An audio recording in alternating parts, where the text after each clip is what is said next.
शोएब जमई, मुस्लिम league, Indian union मुस्लिम league की बात हो रही है। मैं थोड़ा स्पेसिफिक बता दूं तो क्या वो पूरी तरह से सेक्युलर है, कंप्लीटली सेक्युलर है?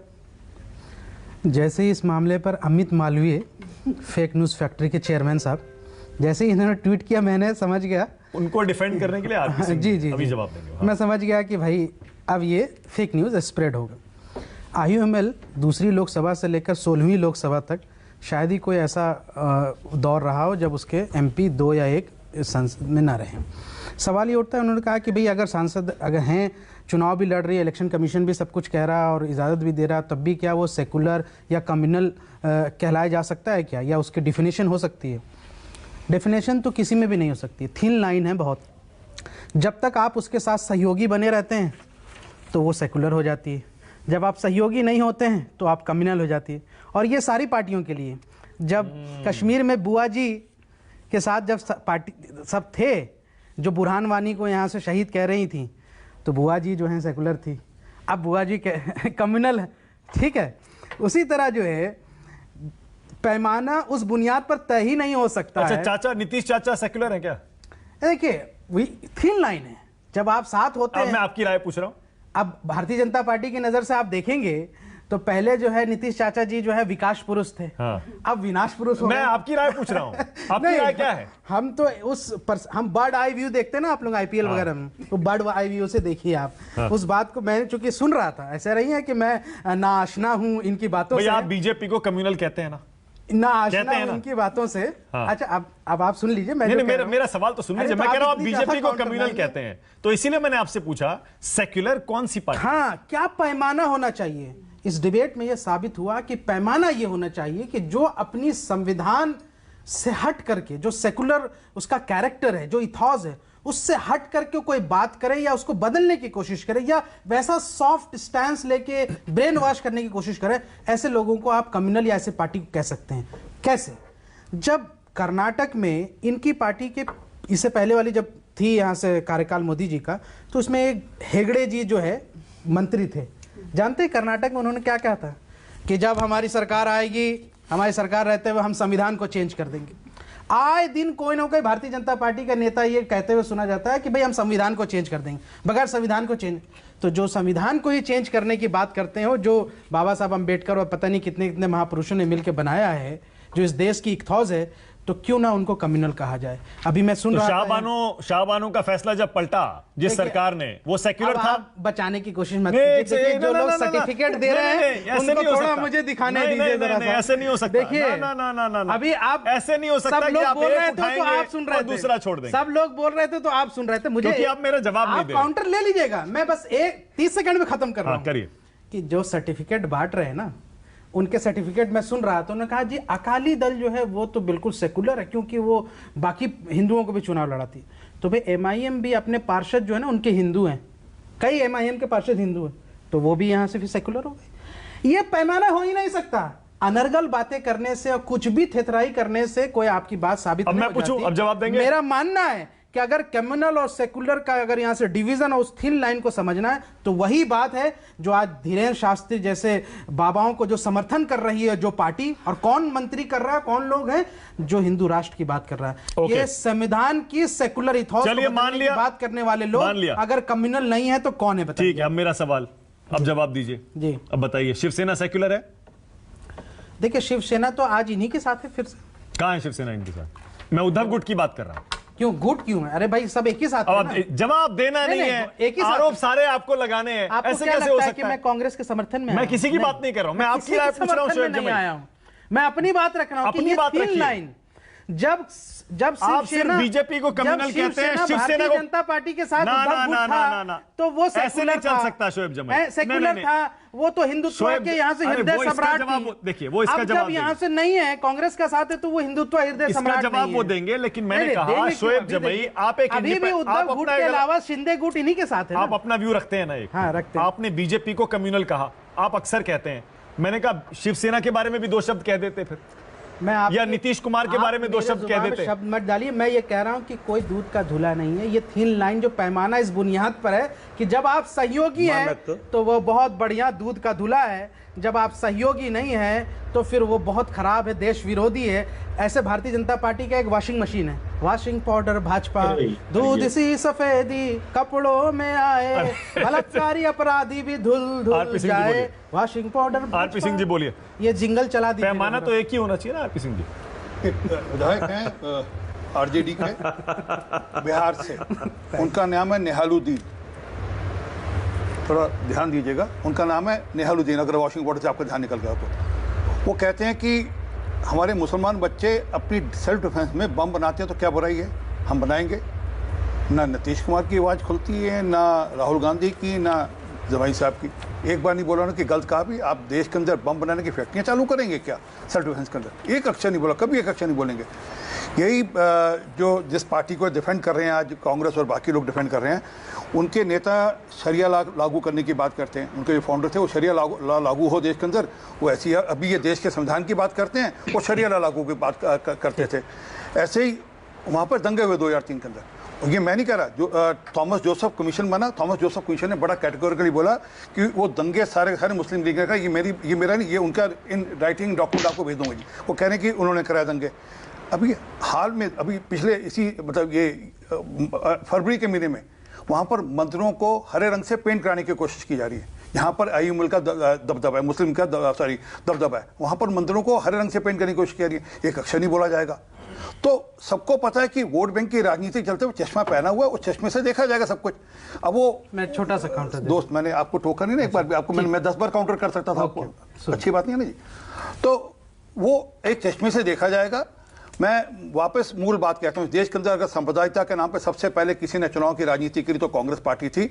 और मैं 1984 से दोहराता हूँ कि वो भूल नहीं सकता वो जख्म आज भी है, जब राजीव गांधी ने एक षड्यंत्र के नाते से देश के अंदर 3000 सिखों को दिल्ली के अंदर कत्ल किया, कत्ल किया। और सुन लीजिए, संविधान को जो बदलने की बात करे या संविधान के बाहर जो बात करे वो नॉन सेक्युलर हुआ ना? बिल्कुल। जो एक मिनट सुन लीजिए, मैं बड़ा स्पष्ट कहता हूं, ये देश बाबा साहब अम्बेडकर जी के संविधान से चलेगा। ना कोई हिंदू राष्ट्र, ना खालिस्तान, ना कोई मुस्लिम राष्ट्र, कुछ नहीं होगा। ये देश बाबा साहब अम्बेडकर जी के संविधान से चलेगा। हिंदू राष्ट्र तो नहीं बनेगा। मैंने अभी कहा ना, मैंने कहा मैंने आपने ध्यान से सुना नहीं, मैंने कहा ना हिंदू राष्ट्र, ना खालिस्तान, ना कोई और मुसलमानों का राष्ट्र कोई नहीं होगा इस देश में।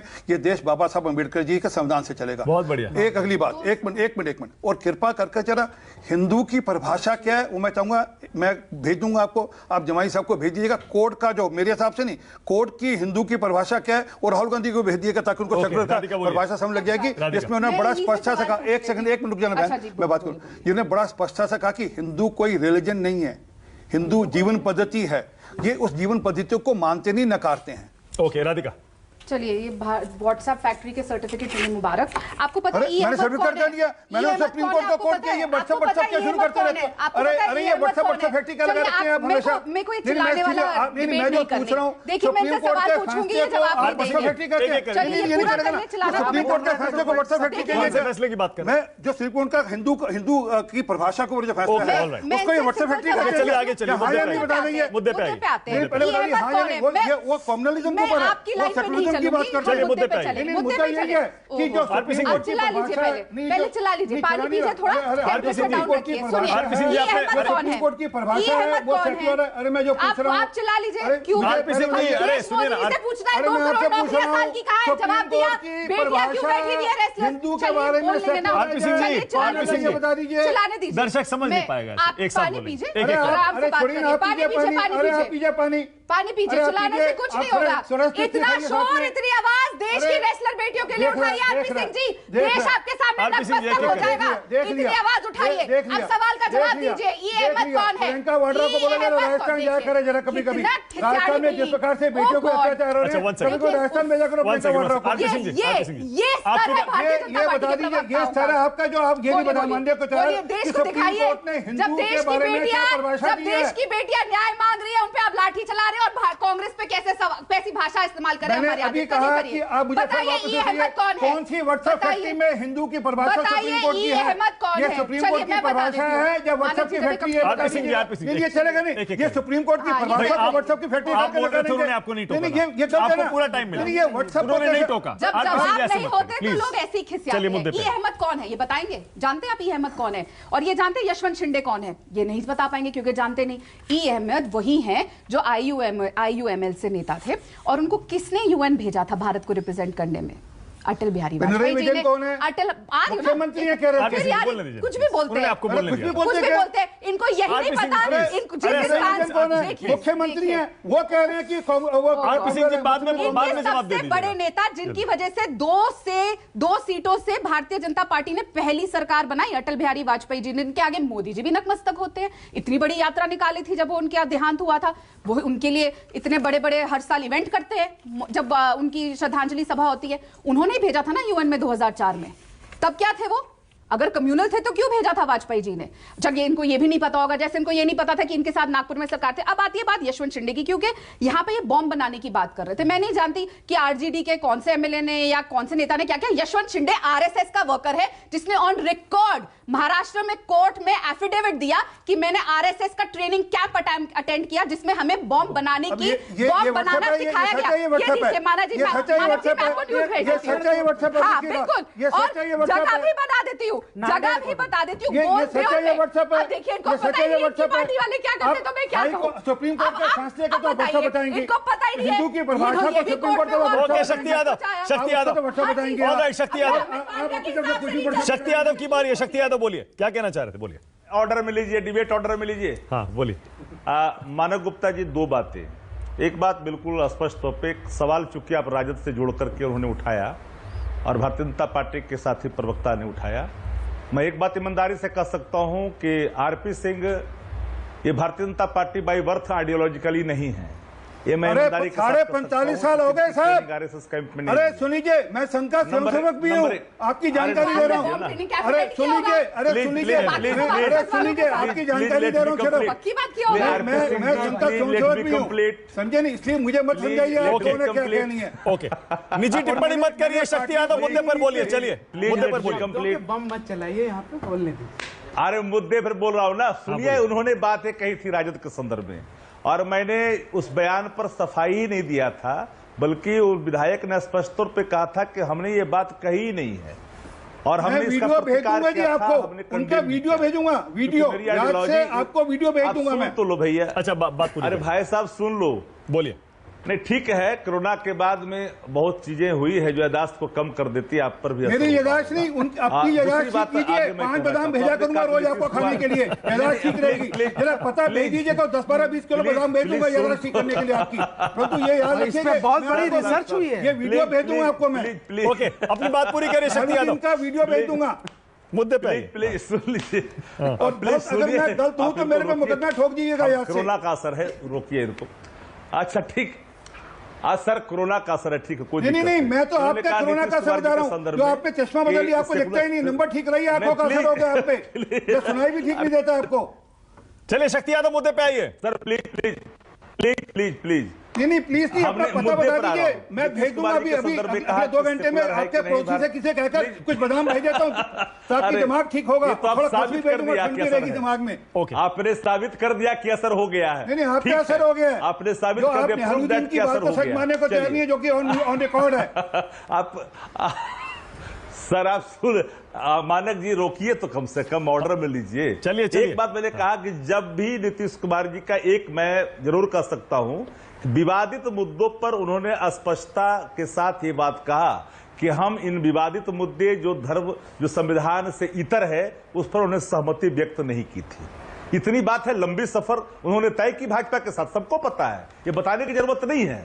लेकिन कुछ ऐसे विवादित मुद्दे जो देश के लिए नहीं ठीक था, उसको उन्होंने नकारा था। और हमें लगता है कि सवाल पर कई बार तो गठबंधन टूटी भी, 13 याद करिए मानव गुप्ता जी, और कई सवालें भी सामने आई थी। और वाजपेयी, सरदे वाजपेयी जी के संदर्भ में तो आपने सारी बातें सुनी भी है, और उनका जो एक कॉमन प्रोग्राम के तहत हुआ करता था सब चीजों को, उसको हटा दीजिए।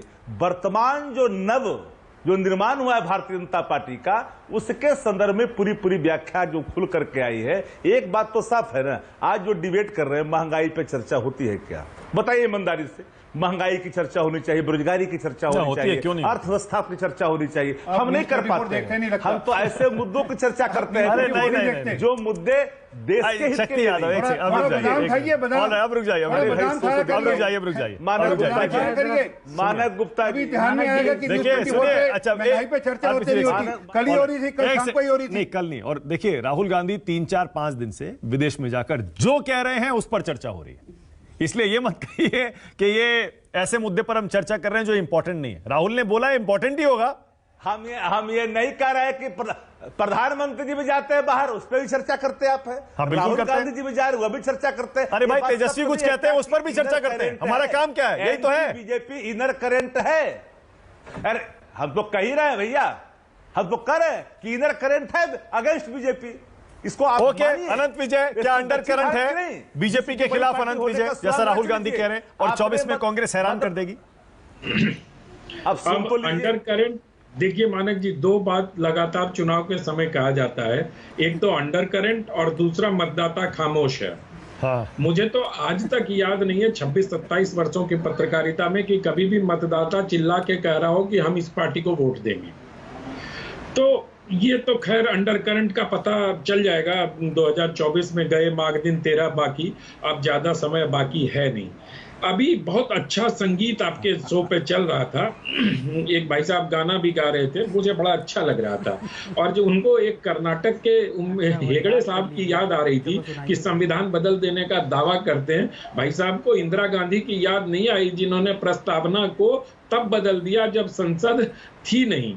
जब उन साहबानों पर सुप्रीम कोर्ट का फैसला आया तो संविधान का पन्ना फाड़ के फेंक दिया गया, वो भाई साहब को याद नहीं आया। खैर कोई बात नहीं, वो बाबा की याद आ रही थी उनको, लेकिन जाकिर नायक की याद उनको नहीं आ रही थी। क्या करेंगे ये सब? यही जो भाई साहब देश से निकाल दिया गया है, बाबा अभी भी मौजूद हैं। मैं बोल लूं फिर बोलिए। मैं सिर्फ ये कह रहा हूँ, जाकिर नायक पे एनआईए ने कार्रवाई की है, बाबा पे एनआईए ने कार्रवाई की है। अनंत विजय बताइए। मुझसे जाति पर एक बयान लेने ये मिर्ची लगनी थी, मैं जानता था कि लग जाएगा, थोड़ा बुरा लग जाएगा अगर मैंने पर उस तरह के किसी शब्द का उपयोग नहीं किया। मैं सिर्फ इतना कहना चाहता हूं कि ये जो सेलेक्टिव सेकुलरिज्म है, जिसको मैं जिसको सेलेक्टिव सेकुलरिज्म कहता हूं, उसके वो सबसे बड़ा जिसको कहते हैं ना कम्युनलिज्म है। अगर आप संविधान, बाबा साहब का नाम सारे दलों ने लिया, लेकिन बाबा साहब के संविधान के हिसाब से अगर सारे दल चले, मैं सारे दलों की बात कर रहा हूँ, भाजपा की, कांग्रेस की, स्कॉलर्स की, और शक्ति जी ने तो खैर माना ही कि संविधान के हिसाब से जो चलेगा चलेगा। जो संविधान के हिसाब से न चले वो कम्युनल है। लेकिन जब आप सेलेक्टिव हो जाते हैं ना सेकुलरिज्म को लेके, और एक सेकुलरिज्म की परिभाषा अंग्रेजी में समझने का प्रयास कर लगते हैं। इंदिरा गांधी जी ने जो सेकुलरिज्म संविधान की प्रस्तावना में जोड़ा, उसका हिंदी में लिखा पंथ निरपेक्ष। पंथ निरपेक्षता और धर्म निरपेक्षता दोनों अलग अलग चीज है, इसको समझना पड़ेगा। और इसी के आधार पर कम्युनलिज्म की या सांप्रदायिकता की परिभाषा तय होगी। ऑलराइट, इसी नोट पे खत्म कर रहा हूं।